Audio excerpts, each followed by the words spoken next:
Hey, what's up, everybody out there? Welcome to the show tonight. Welcome to the show. Man, it's been a while since I've had the corpse paint on. So welcome to a special edition of the Tony Gomez Show. We're bringing back the war paint. We're bringing back the fucking war paint. Yeah. So here I am texting Adam, who I got coming on the show here very shortly. We got Adam Grossman, founder, singer, guitar player, songwriter for SKREW, man, industrial metal pioneering band right there, man. Fuck yeah, dude. And of course, one of my favorite bands to ever come out of Corpus, the one and only Angkor Wat. Yeah, the corpse paint kind of reminds me a little bit of Angkor Wat too. Check it out. Oh shit, that Adam. Hey, let me get him in here. Boom, boom. Oh shit. And I think we're showtime. Adam, what's up? Can you hear me? What's up, bro?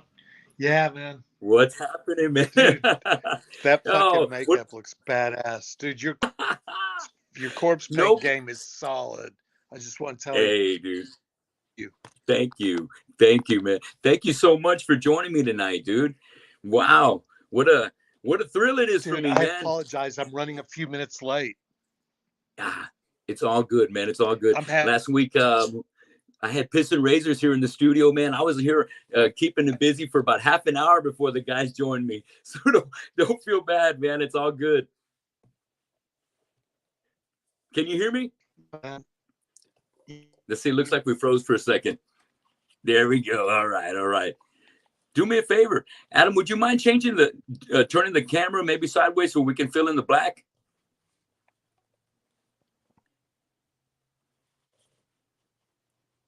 Let's see. For anybody that's already tuning in, if you got any questions for Adam, please just join him. Shoot him away in the chat room, and we'll get to you ASAP.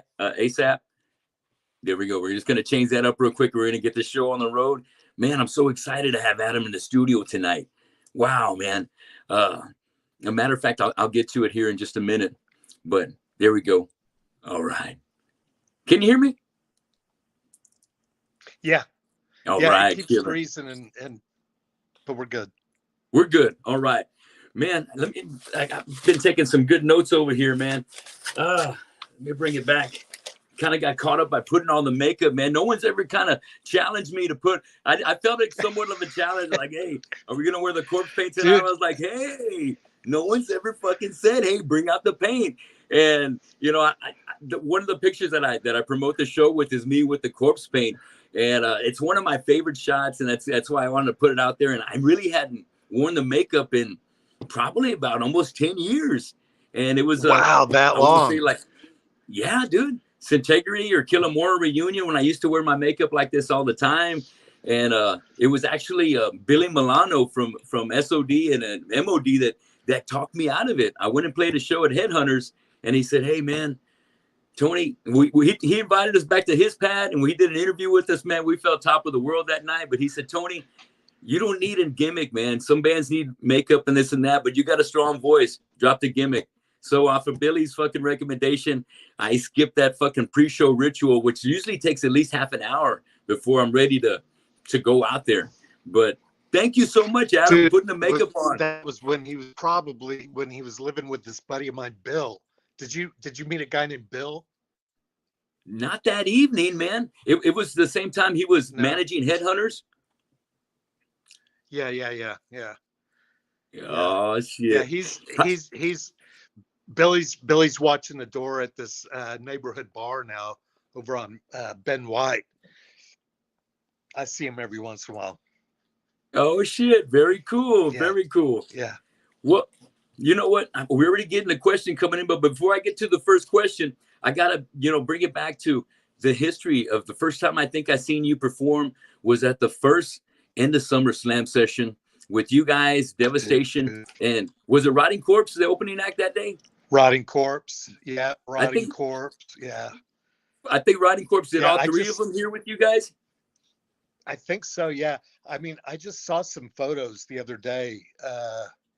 Their bass player, man, he's got a ton of shit from back in the day, and he showed me some photos that I'd never seen before.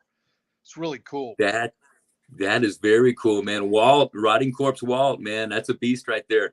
Yeah. Shout out to Walt. Sure.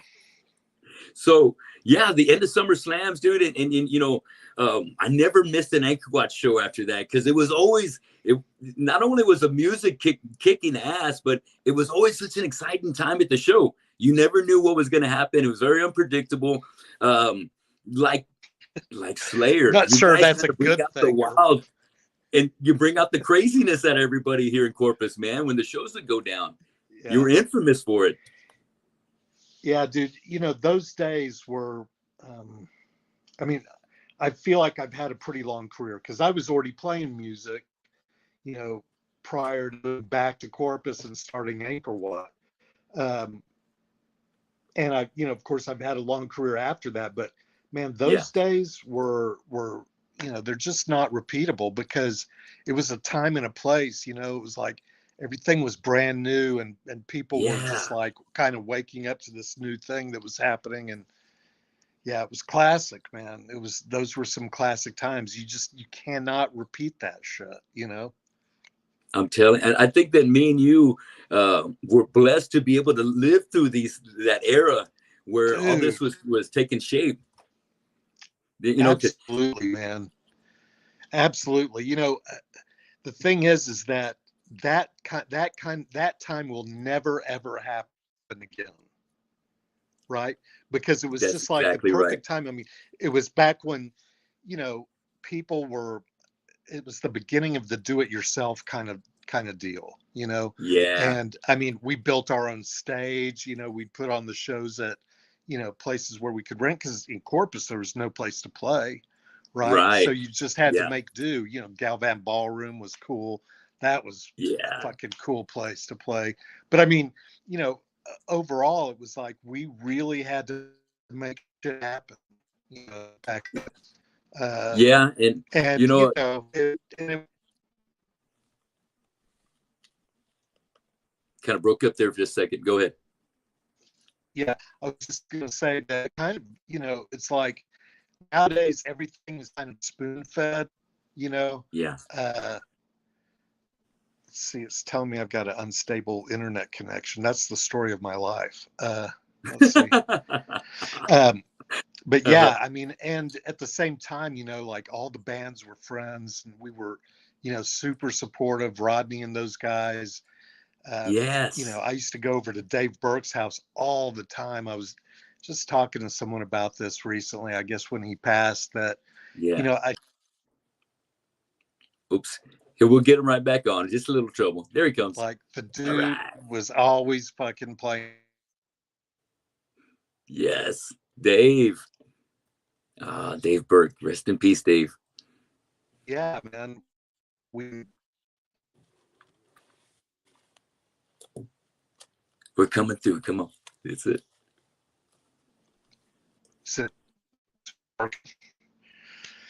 But yeah, Rodney Dog turned me on to a bunch of metal. Like, he was the first person I ever heard Sepultura from, you know. Wow. Yeah. Creator too. I think he turned me on to Creator. And the funny thing is, years later, my band SKREW did a tour with Creator here in the States. Oh shit! So, that's it. Yeah.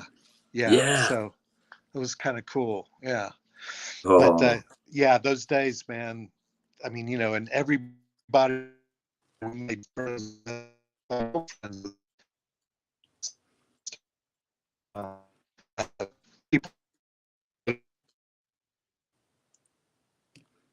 Oh, we're breaking up a little bit. Now I'm missing some good stuff.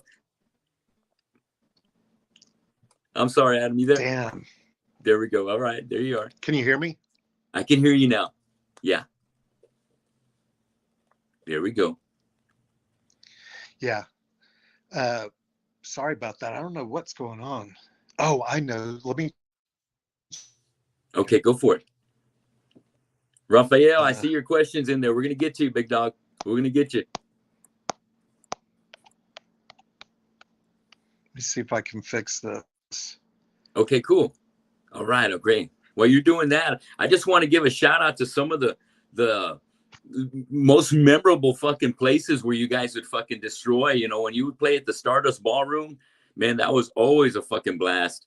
Um, Tearing it up with Suicidal Tendencies at the Ritz. Oh shit, man. That was one night I'll never forget. Hell yeah, dude. That was awesome. Can With I tell Fearless you opening up for something? you guys. Dude, I don't even remember. Was I there? Because I don't remember that show. I remember. You had to I'm be. not kidding, man. I remember the next day we played in Harlingen with them, but I don't fucking Yeah. remember the Ritz show. That's so crazy. Holy Yeah. smoke. Man, y'all What a fucking destroyed. And what what a about I remember over at the Elks Lodge with the Fearless and Hell Dogs and the mhm. guys from, I think maybe it was Fearless brought, maybe they didn't bring anybody, but they got some really dedicated fans from San Antonio that came down. And then we got Mhm. some really dedicated, headbangers and hardcore skinheads over here in our crowd. Next thing you know, when you got to mingle together with the music going on, it turned into a fucking big ass rumble. They had to take it outside. And that was just one of the stories, you know what I mean, Yeah. Yeah, of the yeah. mayhem that would come up whenever the shows would go down. Legendary. Yeah. Dude, that we did a show in San Antonio one time, and there was a guy that can't remember his name right now, but these skinhead dudes, they beat the shit out of the doorman, and then they came in and started firing guns in the air, Oh, fuck. Yeah. like in the middle of our set. Fucking cleared the place out. Oh, damn. Show was over. Yeah. What a bunch of assholes. Yeah. Shit. Yeah, dude. I mean, I've seen all kinds of stuff like that. Dude, Yeah. we did a tour, SKREW did a tour in Europe with um, Death Angel. And, those guys are all, they're from the Philippines, right? Yeah. And so we did this one show. It was in the eastern part of Germany. And uh, man, there's a lot of racists still in that part of Germany. And so there was Shit. all these guys, these skinheads that were like Zeke Heiling to them in front of them and started fucking with Oh, their gear. There was yeah. a big, yeah, we fucking I proud to say all my guys in my band, all of us, we fucking jumped these motherfuckers, Oh, shit. and show was over. I mean, it was Yeah. like between us and the Yeah. crew, we took care of those motherfuckers. Because that's the thing that Yeah. people don't understand is that part of my understanding of coming up in the punk rock scene, in the hardcore scene, is that everybody's equal, man. We're there to support each other, and Yeah. we're there to to bring people up, not to fucking knock them down. But if you Absolutely. show up and start talking shit, and Zeke High, I don't hang with that stuff, man. Right. Me neither, man. Fuck that noise, man. That's a bunch of bullshit. Yeah. Um, and then sometimes you get those elements at the show. They just come ready to start some shit, and luckily there's always such a small faction that Right. the right thing happens, and they get fucking ejected or get kicked the fuck out. One way or another. Man, Right. it's never a dull moment, man. But I tell you what, let's get to some business, man. I want to take it back. Let me see. I want to get my ducks in a row over here. So, I love when you guys put out in Burning in Water, Drowning in Flames, dude. And that's a fucking killer ass debut. And Thank you. the follow up even kicks ass right there. But uh 2014 when you dropped Universal Immolation, that came out fucking heavy as fuck. So Um, you've heard that, yes. dude. Yeah, hey, That Universal came out Immolation. pretty badass, huh? Dude, it came out fucking, the production's bigger than anything you had already with SKREW, and just one of the heavier fucking albums. It blew me away. I was like, damn, it's one of those that it kind of got mixed up, hidden in the mix. You know what I mean? I didn't know when it came out. It was one of those things I stumbled upon, coming across, doing some homework back in the day when I got Dave on the show. So, one thing led to another. I was like, hey, well, he's got SKREW going on. Let me see what's up. And then that album came up and like, whoa, fucking heavy. And, Yeah. Speaking of that, before we get off of that, Universal, did you produce that yourself? That record. So we had this sound man that did, I don't know, 5 or 6 tours with us. Okay. And back in the day, back in the 90s. And he ended up working in some studio in Westlake Studios in LA. And he did that for a few years, and then he moved back to Austin, and he did that record with us. So he engineered everything and produced it. And I mean, you know, I'm always there, you know, I'm always there making suggestions about, oh, this should be that way, that should be this way. But he really was responsible for the production on that record. This guy, Tim Guerin. I mean, that fucking thing, it sounds huge. I mean, it sounds bigger than most metal records from that period. Yes. And actually, when it got released, it was like the #1 seller on Amazon or something like that. I don't keep up with any of that shit, but like for 2 weeks, it was the #1 seller on Amazon. It was only released digitally. Okay. So, yeah. Incredible record right there, man. Thanks. We'll get back to enjoying more Universal and talking about some of my favorites off of that track. But one of them that I had to share earlier, man, was Nazarene Lash. Fucking brutal. And while I'm on the subject real quick, I got to shout out to The Lie. That's fucking heavy as fuck. And the Omega, I really like the Omega. Did you do all the vocals on all that? No. So in 2008, 2011, I got diagnosed with cancer. And so I lost a kidney, and then they found some other stuff in my esophagus. Oh my God. Yeah. I mean, I'm good now. I'm healthy, but I was not able to do vocals on that record. But it came out better than I would have done it anyway. We found this kid. He was in some local band here. Really nice guy, man. Really young, had not ever recorded an album before, I don't think. And we brought him in, and he followed direction. And like I said, I give a lot of direction. Like I hear something in my head, and you know, like on the Angkor Wat stuff, I can remember doing the first Angkor Wat record, and we're doing the vocals. Dave Brinkman, who's still one of my favorite vocalists of all times. I mean, that guy is so fucking talented. He can do a number of different things. I mean, he can sing. Most people don't know this, but he can do like the Ronnie James Dio kind of vibe. Whoa. He can the falsetto stuff like that. Yeah, he can do a lot of stuff. So in that, you know, in those sessions, you know, I had these ideas or these things that I thought I heard in my head, and I'd say, try this. And it was like everything that I asked him to try, not only could he do it, but he could do it better than I heard it in my head. Hell, you know what I mean? And it was so doing that record, directing this kid to do these vocals on these songs that I wrote the, you know, lyrics to and everything. I mean, he just fucking nailed it. And it, you know, what it boils down to really, and I'll say this about Dave Brinkman too, like he is one of my favorite people in the world, and I'll tell you why. Yeah. There's no bullshit. You know what I mean? Like he's humble. He's willing to try anything if it makes the project better. You know what I mean? Sir. Yeah. Like he's down with that.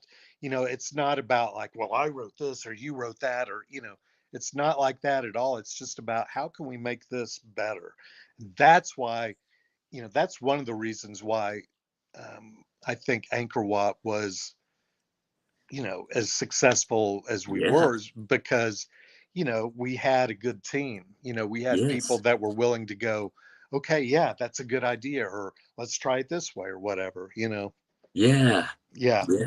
And you're right. You got to have that good kind of chemistry and leaving the egos at the door.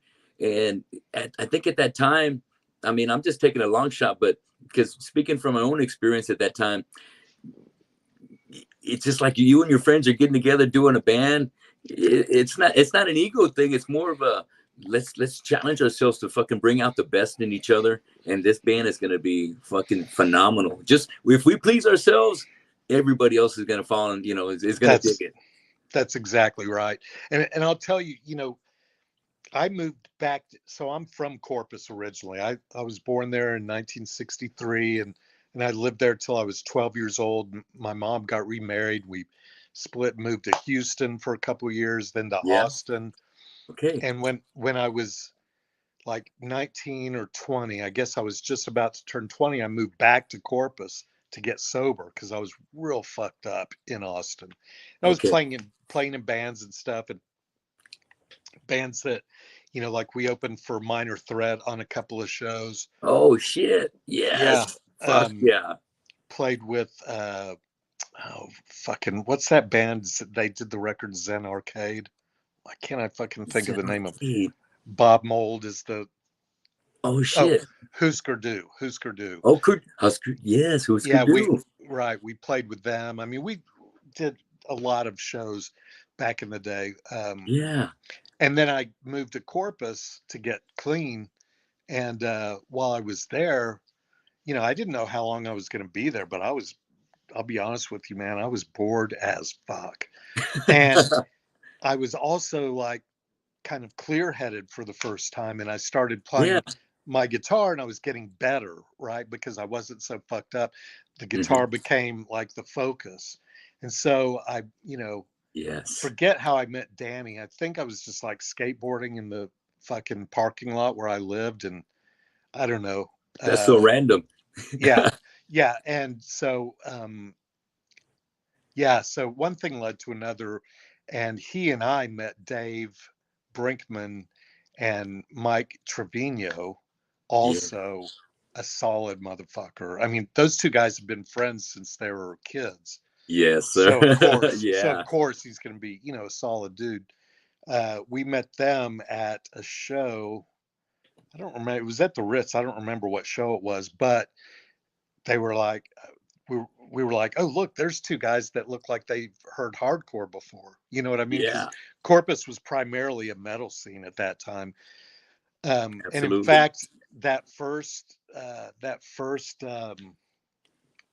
end of Summer Slam session, a lot of the kids that showed up, with like long hair and Slayer t-shirts, the next time we played, those same guys had mohawks and were wearing Exploited t-shirts. Absolutely. And it was like, oh shit, like this is happening, Yeah. So yeah, we put that band together with Chris Chapa, also right at the very beginning. Solid drummer, dude. That guy he's up here in Austin, and I see him every once in a while. Cool. We hang out, but he's played with a couple of bands up here, man. He's a really great drummer. Really great drummer. So yeah, we were super fortunate back in the day. Man, super cool. Man, I love the stories. I got, speaking of Dave, I got to go to Dave's house one time to check out a rehearsal when they were getting ready to do Idolatry. And I graduated with Dave Lozano, who was a drummer for Idolatry. Yeah. And as a matter of fact, I mentioned to you that I went to school with David Nuss. We were both in the Athena program. So we went through the fucking whole ringer together. And then I kind of just bowed out, man. I threw away all my books for a whole semester. And I said, I want out. I want to go back to my home school. And that's kind of like when I started really I already had my first band. I just fucking said, fuck all this school. And you know how it goes. But, matter of fact, speaking before I lose this thought, I ran into Dave Nuss in between all this mix before the band got back together for the induction to the Walk of Fame. I worked over on the border, and I was one of the cooks in the back, and I happened to go up to the front to go get something to drink, and I saw the head from behind, and I recognized. I said, "Man, that had to be David," because I recognize him, man. And so I went up to him at the bar, and I said, Dave, and he turned around and he goes, "Hey, what's up, man?" And he recognized me. I said, "Dude, long time no see, man. Come to think of it, I've got Corpus Christi in the back, man. We were jamming to that the other day, and that's when we still had jam boxes in the kitchen, and we had our own CDs." I said, "Would you sign it?" He goes, "Fuck yeah!" So I brought it out there. He signed it. All the cooks in the back were like, "Oh shit, there's a fucking rock star in here. The Corpus Christi album." I said, "Fuck yeah, dude." It was a remarkable little moment right there at time, and getting to hang out with Dave that one time over at the rehearsal studio.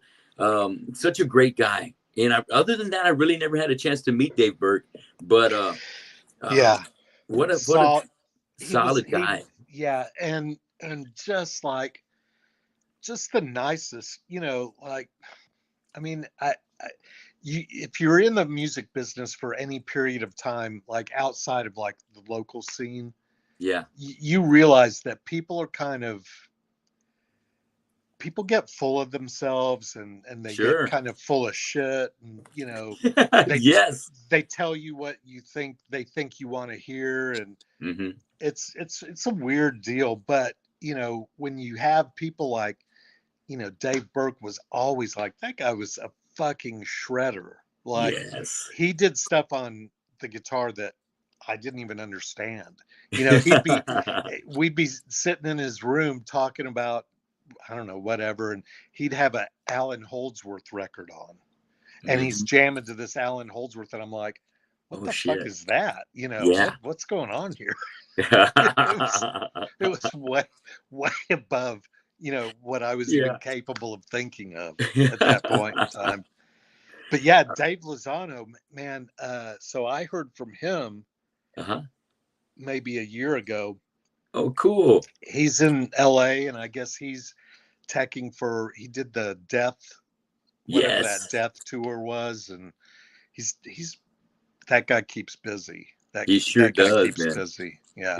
We talk just about almost every week. We keep in touch all the time, and Oh, he's is on the that road right? with Armored Saint right now. So I hit him up. I said, hey, what are the chances of me getting an interview with John Bush? He goes, easy. Get the fuck up here to Houston, and we will set it up. So Dave's great people, man. I graduated with him, and I've had him on the show before, and hopefully one of these days he'll have his own original band, and he'll come down here. We'll do a little Texas tour together. That'd be Dude, awesome. He's a solid drummer. That Yes. record, that Idolatry record, Oh, holy fuck. I awesome. mean, it is considered a classic of the death Absolutely. metal, of the 90s death metal scene. I mean, it's sick. It's It's just super sick. sick. Yeah. Yes. Hell yeah. Well, let me bring it back. Adam, let me ask you, was there a person, or did a moment happen that kind of inspired you to become a musician or pick up the axe? Um, I don't know. When I was a little bitty kid, I was always really into doing like creative stuff, Yeah. like drawing or writing, or, whatever. I also would snag my mom's eyebrow pencil, and I would draw tattoos on myself, Yeah. and, draw a beard on my face and shit. I just was kind of out there, as a kid. And, the things that spoke to me were records. In fact, I was thinking about this the Yeah. other day. Some of the first albums that like really were meaningful to me was like that Beatles, the White Album. And if you Yes. listen to it, there's like all kinds of, it's almost like a contemporary record at some points. Like it Right. could be very industrial at points, because they use all kinds of different sounds. And really Sure. how I guess, got into it was, I always thought it was cool to be Yeah. like being a rock star would be really cool, but I never thought that I would be able to play guitar. I never Yeah. thought I was capable of it. Uh, and I can remember, when the Ramones first record came out, Mm-hmm. and Yeah. I sat down with it, and I had a guitar, Oh, and, yeah. I was like, oh shit, this is not that difficult. I can figure this out. And Yeah. it was kind of, after that, it was all over. I mean, Yeah. school, when I was in high school, I went to the Alternative Education Center here in Austin, and, Uh-huh. because I just wasn't really interested in it. Sure. I was pretty fucked up kid too. Like, there was a lot of shit I had going on, so I was getting high a lot, drinking a lot, and so I never really put a lot of energy. I was in bands, but the focus was not the music. The focus was getting high, All right? right. And, you know, for someone like me, that ended up being really fucking dangerous. Yes. I didn't know how to say enough is enough. And so, yeah, that's what ended up leading me to the point of, you know, having to get sober, Yeah. back then. Because, Okay. yeah. But I think, you know, the things that really made it doable for me was like hearing the New York Dolls for the first time. Yeah. You know, Uh-huh. when I was in elementary school, I was really into Alice Cooper, that Billion Dollar Babies record. Yeah. Fuck, man, that record was on my stereo constantly. And Hell in yes. fact, so check this out. Uh-huh. One of the first times I saw a live band locally Yeah. was at a Battle of the Bands. And there was a band in Corpus at the Yeah. time called Purple Mushroom. Oh shit. Purple Mushroom. Yes. Dude, The Calderon brothers. back, yes, you're right, Leon, and yeah, but Leon and them. back then Yes. they had this. The singer was like, dude, he was like something you would see on TV or in the movies or something. You know what I mean? Yeah. Like Reynolds Champion was what he went Reynolds by. Yeah, champion. Yes. Yes. dude, Reynolds. and Fuck yeah. he came out with a snake, and they Oh did yeah. Alice Cooper's 18, and I Fuck mean, yes. for a kid, I mean, I think I was like 12, maybe 13 at the time. When I Yeah. saw that shit, I was just like, oh my God. You know, Fuck and yeah. that was another thing that probably, you know, gave me the impetus, or the, you know, the strength, or the idea that, fuck, if these guys can do it, maybe I can do it too. Hell yeah. You know, because That's right. they were local, Yes. and they seemed like big rock stars to me. You know what I mean? Like the Yeah. show that they put on and everything, it was super badass. So, you know, Purple Mushroom's a fucking big, you know, influence too, you know, in terms of being able to, you know, get it together and do that stuff. Yeah. Man, Yeah. that is so awesome. And big shout outs to Leon Cadron and the whole band Purple Mushroom for being those kind of originators and bringing it to the scene and motivating us kind of guys that like, oh shit, man, I want to That's fucking right. do it like them, man. That's That's the right. shit, That's man. right. You know, I run into Leon probably about at least once a month. At least Is that once a right? month. Such good people all the Yeah. time. We always say, "What's up? How you doing, brother? Yeah. Take care. See you soon." And just man, I'm so glad he's alive and kicking, man. Because you know it ain't easy nowadays. You beat cancer. That Dude, you know what I mean? Fuck. let me tell you, it's fucking nonstop shit. You know, Damn. uh, Yeah. yeah, you're right. And I mean, like I talked to Phil, you know, Phil Salazar. Yeah. Yeah, Uh-huh. I talked to Nighthawk him Phil. online, Yes. yeah, all the time. And you know, to be in touch with people from back in the day is, you know, Feels so good. it's a gift. You know, it It really is. is, because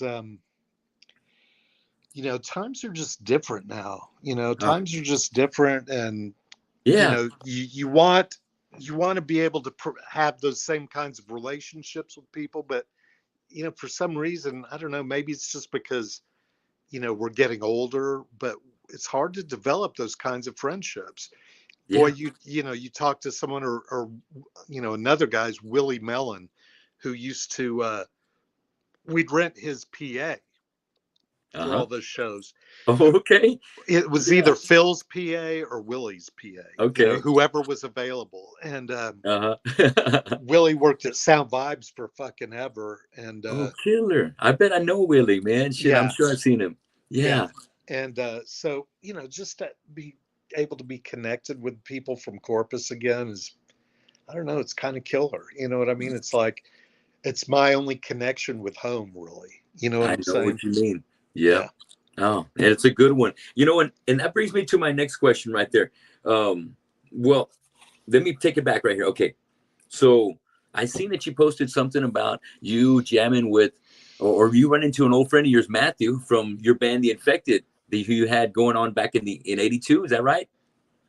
Yes. So it's Yes. great, you know, great running into Matthew. But how did The Infected eventually That was in your partying days up there in Austin?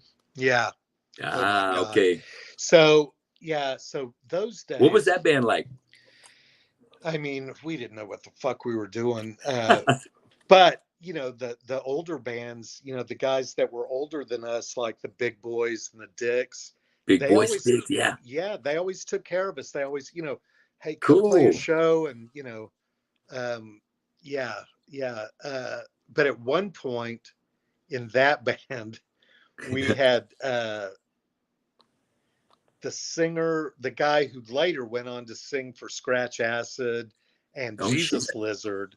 He Yeah. played bass in the band for about 2 minutes.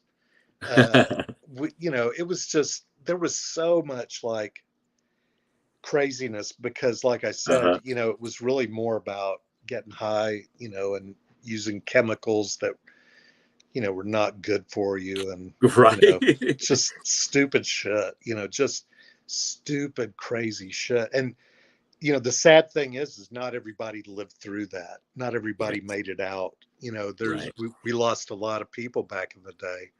But yeah, it was, oh, I know who you're talking about. It was Richard, who I ran into from The Infected. Richard. Yeah. Oh, Richard. Okay, my Richard bad. Mather. Yeah, yeah, yeah. Richard Mather. That's where I got the Yeah, Matthew from. Okay, my yeah, bad. yeah. Okay. No All worries. right. And dude, that guy, fucking so talented. Years later, the first SKREW video that we did for Picasso Trigger, I think is the name of the song. Yeah, I think that's right. He did the what's it called? The computer animation for it. I mean, this guy is like super fucking talented. And he's still, that's what he does now. He's an animator. He does a lot of stuff for MTV and other stuff that, you know. Good for Rich, man. He's still out there grinding, man, doing what he does best. Yes. Hell yeah. Yes. Oh, man, awesome. Yeah. Well, let me ask you, you know, after we kind of covered how you guys got Angkor Wat formed. Who wrote most of the music for Angkor Wat? Well, I wrote all the music. Oh, and you did everything on Demonstration Under Duress, that classic first EP you guys put out? Yeah, that first demo tape. Yeah. Oh, I wrote all the music, and Dave Brinkman wrote some of the lyrics. He wrote, I guess, about half the lyrics on the first record. I can't really remember, but I wrote a bunch of lyrics on that record too. And yeah, but yeah, it was mostly him and me. But you know, like I said, you know, that was when I was like really like learning how to you know, do more than just play bar chords.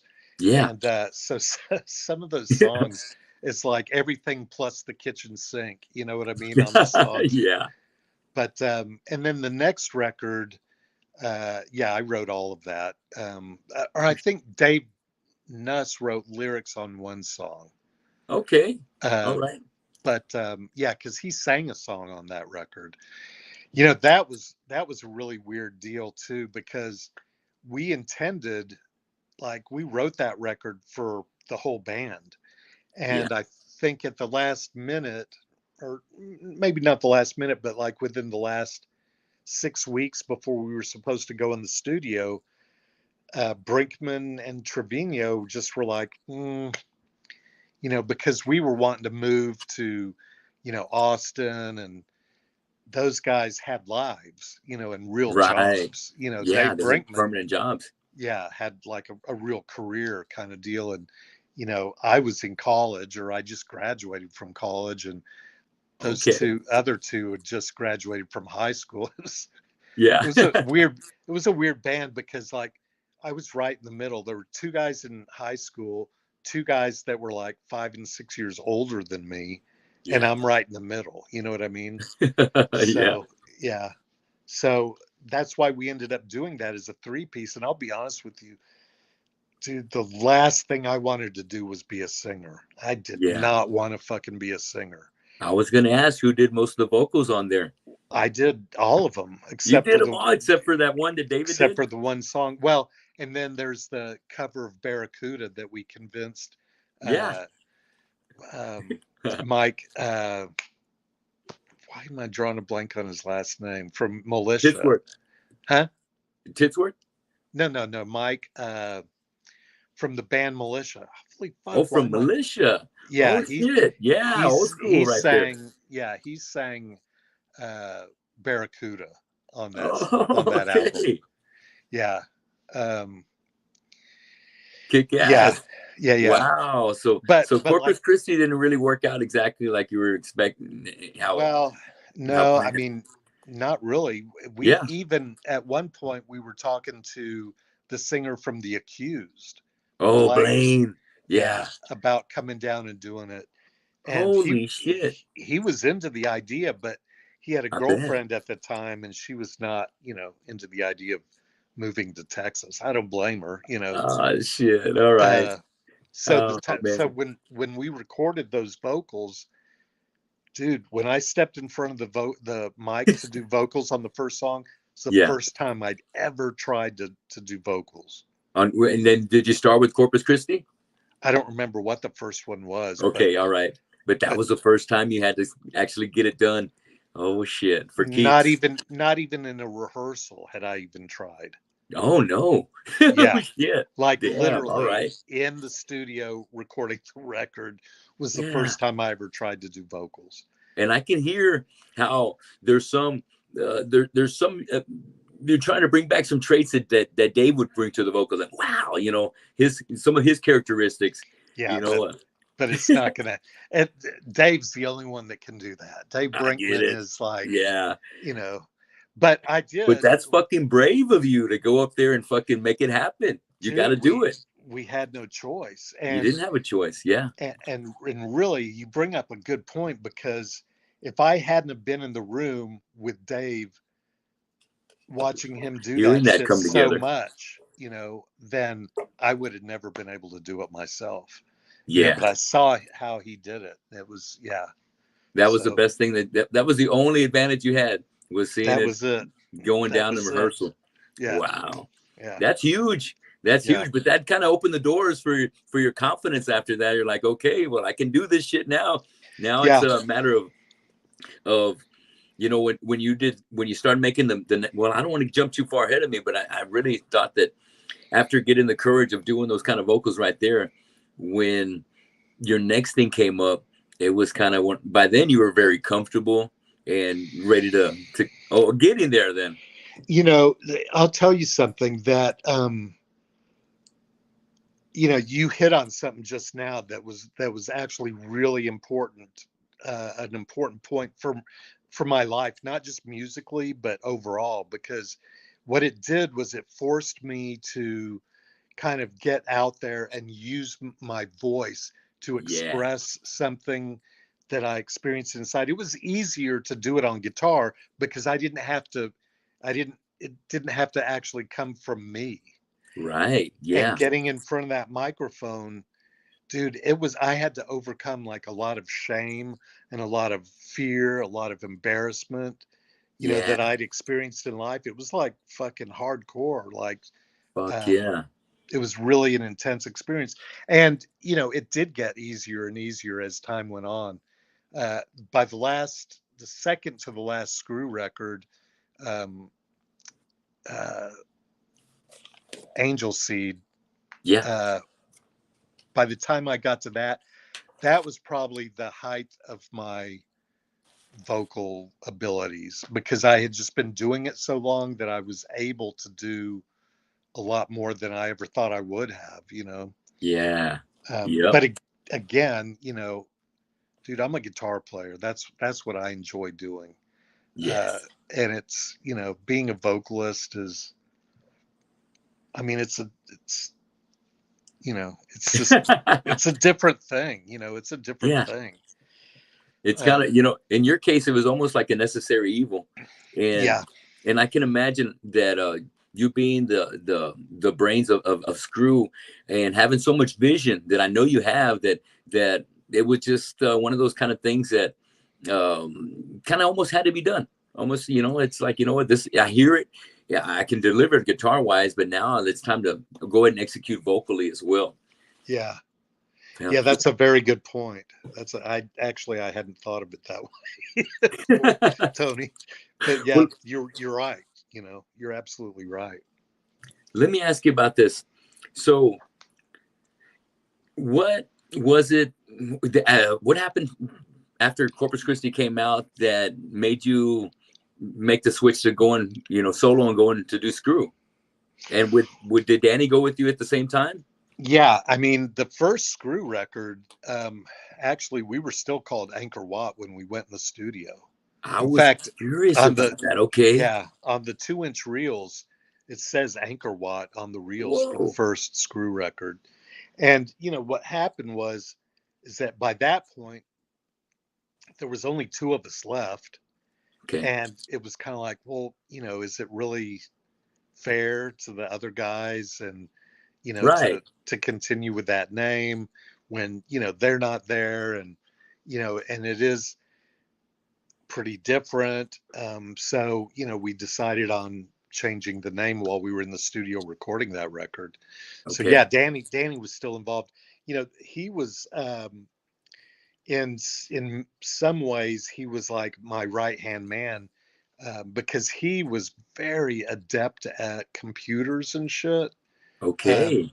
very early on. And so a lot, all that stuff was written on computers with a digital, work Yeah. software. Kick And ass. so, That's when yeah, everything so was making the change from analog to digital, and he yeah, already had the leg up, already having the knowledge and experience. yeah. He was really, really into that. Yeah, technologically, he was kind of like the secretary. Hey, I hate that's to put it great. that Hell way, yes. but or the engineer, you can put it that way too. That's probably a better way of putting it, actually. So yeah, so he was like the engineer, he fucking ran the computer and I had the guitar in my hands. Yeah.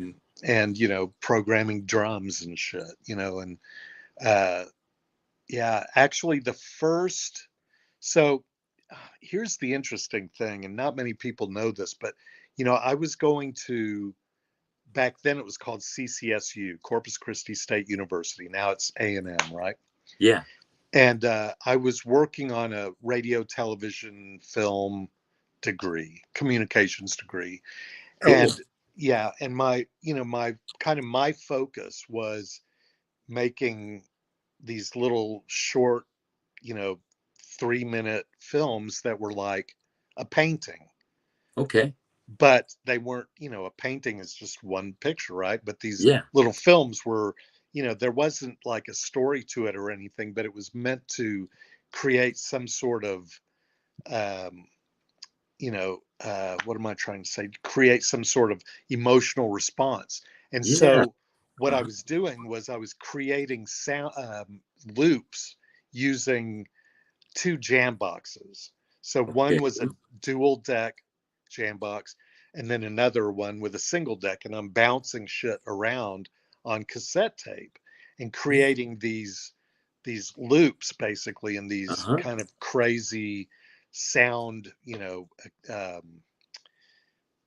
just sound sculptures, if you will. Yes. Good way of And putting it. Yeah. yeah, and then I forget. So someone at Sound Vibrations, oh, that's right. They got in this thing.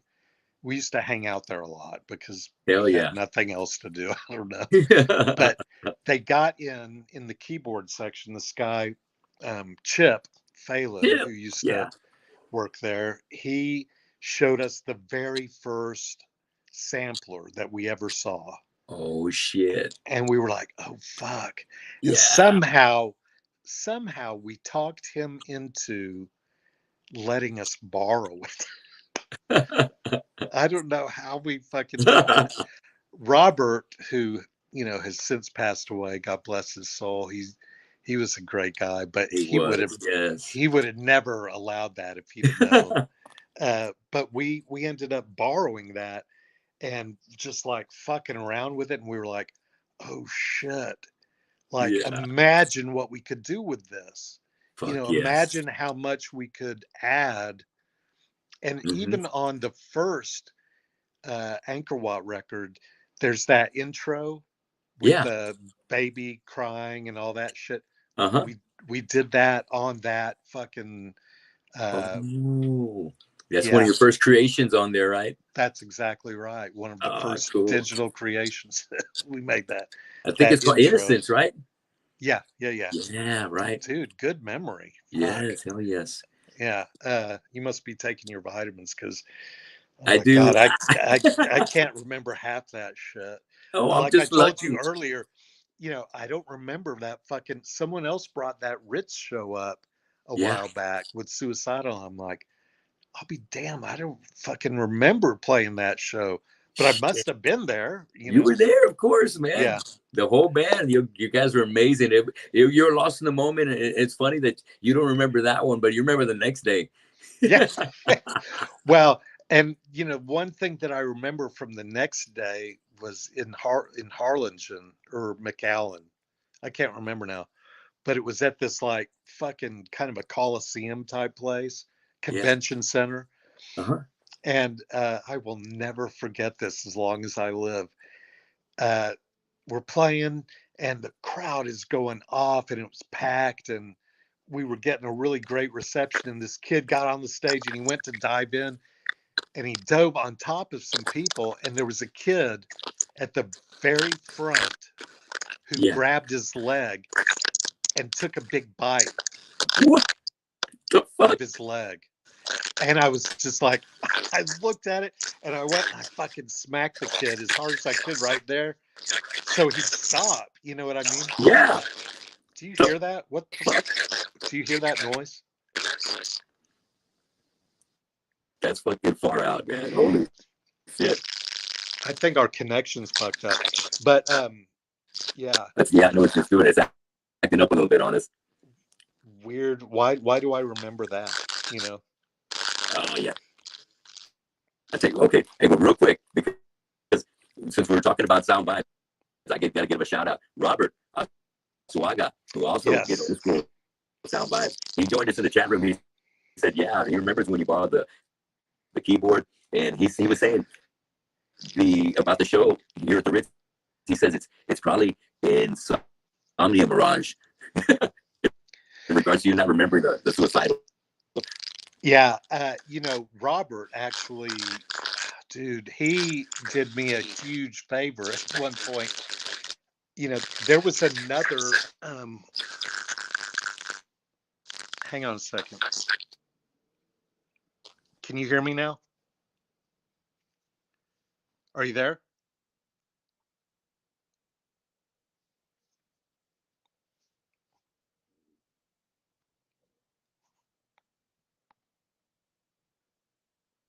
Oh.